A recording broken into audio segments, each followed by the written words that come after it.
बात कर लेते हैं सिंह राशि वालों के बारे में कि 2026 में सिंह राशि वालों को कौन से ग्रह परेशान करेंगे और कौन से ग्रह उनको फायदा करवाएंगे। आइए जानते हैं।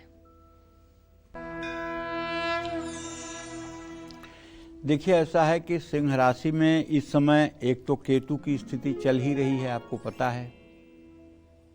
केतु का काम है मानसिक व्रणी, मतलब दिमाग में टेंशन देना, ये केतु का काम है। केतु जिस राशि में रहता है उस राशि के जातकों के दिमाग में उलझन पैदा करता है। ये केतु का सबसे बड़ा काम है और से केतु का सबसे ज़्यादा इम्पैक्ट अगर किसी के जीवन पर पड़ता है तो गर्दन के ऊपर ही पड़ता है। और केतु न्यूरो की प्रॉब्लम शुरू करता है और ये 5 दिसंबर तक की स्थिति है और इसी में आपके ऊपर शनि की ढैया भी चल रही है। तो कहने का मतलब आपको सन 2026 में पूरा अलर्ट मोड में रहना है। हाँ, एक बात मैं कह सकता हूं बड़े विश्वास के साथ कि आपके लिए 2026 में जो शुभकारी ग्रह हैं वो बृहस्पति, बुध और शुक्र हैं। बृहस्पति इसलिए है कि वो आपके एकादश भाव में है। बुध और शुक्र की स्थिति बदलती रहेगी लेकिन ये आपके लिए अनुकूल रहेंगे। 2 जून 2026 तक बृहस्पति आपको हर क्षेत्र में लाभ दिलाएंगे। उच्च शिक्षा, पदोन्नति, आमदनी बढ़ने का योग बनाएंगे। 2 जून से 31 अक्टूबर तक जब ये कर्क राशि में रहेंगे तो विवाह पक्का होने की संभावना रहेगी और वैवाहिक कार्यक्रम होगा जिसमें बहुत पैसा खर्च हो सकता है और कोई शुभ कर्म यज्ञ यज्ञादि भी आपके द्वारा संपन्न हो सकता है। क्योंकि बृहस्पति जब अक्टूबर के बाद आपके व्यय भाव में होगा तो शुभ कार्यों पर, धार्मिक कार्यों पर खर्च न हो, ये कैसे हो सकता है। तो 2026 में बृहस्पति सिंह राशि के जातकों का एक तरह से रक्षक बना रहेगा। वैसे भी अगर देखा जाए तो सिंह राशि से जो भाग्य स्थान का स्वामी है वो मंगल है और पंचम स्थान का स्वामी बृहस्पति है। तो पंचम और नवम के स्वामी कभी बुरे नहीं होते हैं। तो 2026 में पूरे साल बुध भी आपके लिए लाभकारी है। कारोबार और आर्थिक क्षेत्र में लाभ प्राप्त होगा। 22 जून से 7 जुलाई 2026 के बीच आपको थोड़ा सा सावधान रहना होगा। 2026 में आपके लिए तीसरा शुभ ग्रह है शुक्र। शुक्र के कारण रिश्ते मजबूत होंगे, गाड़ी का सुख मिलेगा, सुख सुविधाओं में वृद्धि होगी, मान सम्मान भी बढ़ेगा। 2026 में मिला जुला कष्ट मिलने वाला है। राहु, केतु और मंगल 5 दिसंबर 2026 तक आपको मामूली कष्ट दे सकते हैं। राहु केतु के कारण जीवन के हर क्षेत्र में मामूली अस्थिरता बनी रहेगी। 2026 में मंगल भी आप पर हल्का दबाव बनाकर चलेगा। 2026 में कुछ समय मंगल कमजोर भी रहेगा और अस्त भी होगा।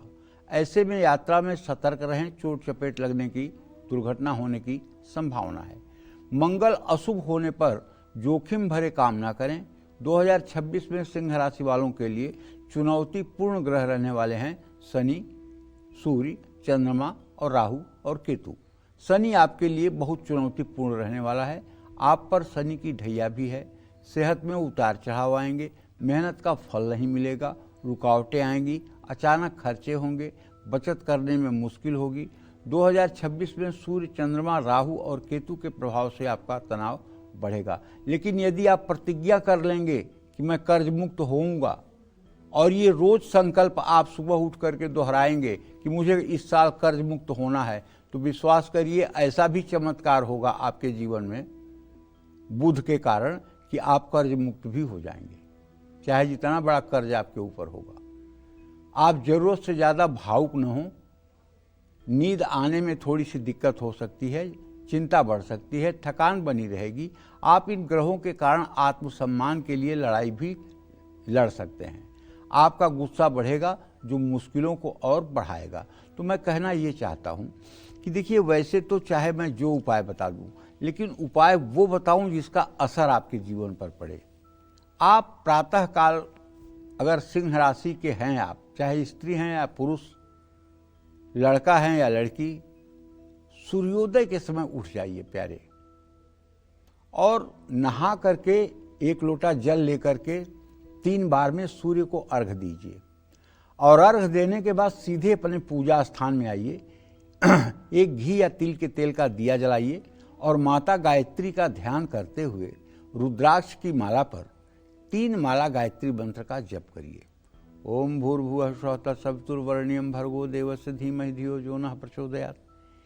3 माला जप अगर आपने कर लिया गायत्री का प्रातः काल रोज, और शनिवार की शाम आपने अगर सुंदर कांड का पाठ कर लिया, और रोज आपने सुबह शाम हनुमान चालीसा का पाठ कर लिया, तो ये शनि उनी जो है ना आपके लिए रंक बन जाएंगे। ये आपके जीवन को रत्ती भर प्रभावित नहीं कर पाएंगे, ये मेरा दावा है। और कोई बात जब मैं कहता हूँ तो वो आजमाई हुई बात होती है, वो केवल पढ़ी पढ़ाई और सुनी सुनाई बात नहीं होती है। अगर आप 3 माला गायत्री मंत्र का जप करेंगे तो जब आप पूजा स्थान से उठेंगे तो आईने के सामने जाइएगा, आपके चेहरे पर सूरज की तरह आभा होगी, आपका चेहरा उदास नहीं हो सकता, और विपरीत से विपरीत परिस्थिति आपको विचलित नहीं कर सकती। बस आप 3 माला गायत्री मंत्र का जप कर लीजिए, सात्विक भोजन करिए, अपने चरित्र को ठीक रखिए, माता पिता का पूरा सम्मान करिए, और परिवार के लोगों के साथ किसी भी प्रकार से अव्यवहारिक कार्य न करिए। समाज के साथ जितना हो सके अपना योगदान देने की कोशिश करिए। ये सारी बातें आपको सारे अशुभ ग्रहों के प्रभाव से बाहर निकाल देंगी। जय मां विंध्यवासिनी।